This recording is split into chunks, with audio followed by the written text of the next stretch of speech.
And the people that God called out most, Jesus, when his time was here on earth, were the Pharisees, the Sadducees, those high up in the religion.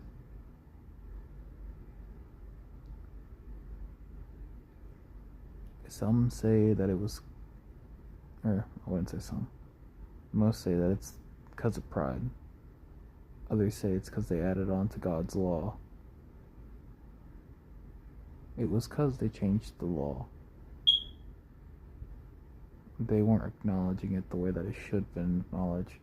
They were changing it, adding on to it, making it to where it was man's law and no longer God's.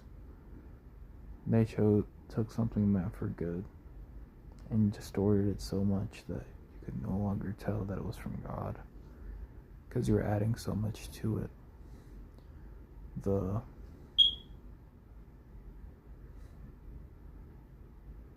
It's an easy habit to get into, because sometimes you don't realize that you're doing it yourself. Realizing that some convictions of mine aren't the same for some other people. I know I can't take a sip of alcohol, because if I do, I'm going to want another, and I don't know how to pace myself. I know I can't smoke a cigarette, because if I do, I'm going to want another later on, and I'll need that to calm my nerves. I know I can't do certain things. God says that if there's still a log in your own eye, focus on your log, and then try to take out the speck from your brother's eye, not the reverse order. It might be easier to try to take the speck out of your brother's eye because it's so small.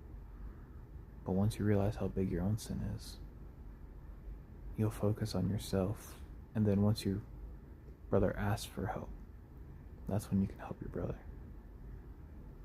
And sometimes you have to point it out. Be like, oh yeah, you got something in your eye. But there's a way of doing it.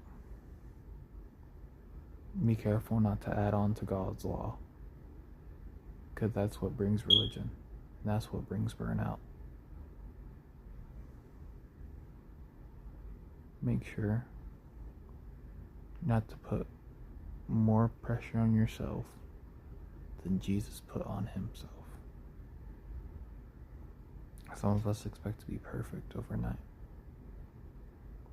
and some of us forget that we're allowed to be human. I'm not saying go make mistakes willy-nilly, but I am saying give yourself grace because God gave you grace. Forgive yourself because